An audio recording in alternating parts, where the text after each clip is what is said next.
గుడికి పోతే నీ సొంతంగా దేవుని మొక్కడానికి వీల్లేదు. ఎవరు ఉండాలి మధ్యలో? బ్రాహ్మణుడు ఉండాలా. ఆయన ఉంటేనే నీకు దేవుడు అది చేస్తాడు.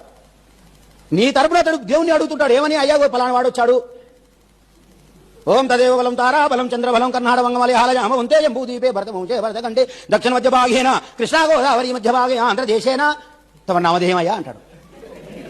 దేవుని చెప్తాడు, అరే పలానా పలానా పలానా పలానా ఆంధ్రదేశం కాడికి వచ్చి పలానా ఆంధ్రదేశంలో తెలంగాణ రాష్ట్రంలో పలానోడు వచ్చిండు, ఏం పేరు నీ పేరు అంటాడు.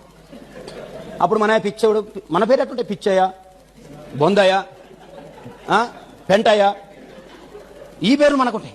వాడు వీర వెంకట సుబ్రహ్మణ్య శర్మ, వీర వెంకట సుబ్రహ్మణ్య శర్మ అనగానే వాడు హోం శర్మ నామదేశ అవుతాడు. మనోడు పోయినప్పుడు వానికి చాలా పెద్ద ప్రాబ్లం. ఈడిపోతాడు పెంటయ్య అంటాడు.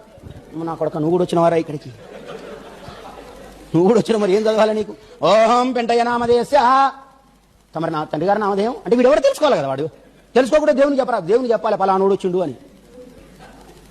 వాడు చెప్తాడు తండ్రి పేరు పెంటయ్య, ఈయన పేరు పెంటయ్య అయింది కదా, తండ్రి పేరు చదువుతాడు. తండ్రి పేరు వెంకటయ్య.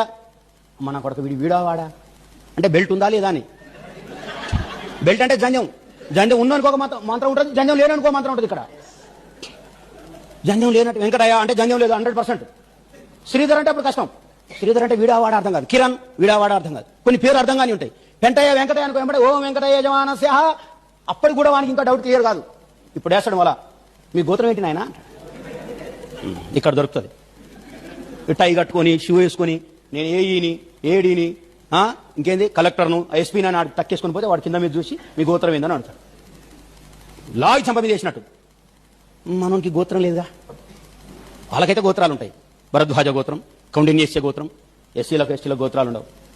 గోత్రం అప్పుడు చెప్తుంటాడు దేవునికి, అయ్యా వెంకటేశ్వర స్వామి అగోత్రస్య గోత్రం లేనోడు వచ్చిండు.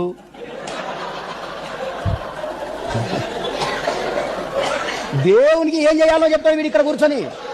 అగోత్రస్య గోత్రం లేనోడు వచ్చిండు అంటే మాలమాదిగోళ్ళు వచ్చి చూసుకోరా అని చెప్తాడు.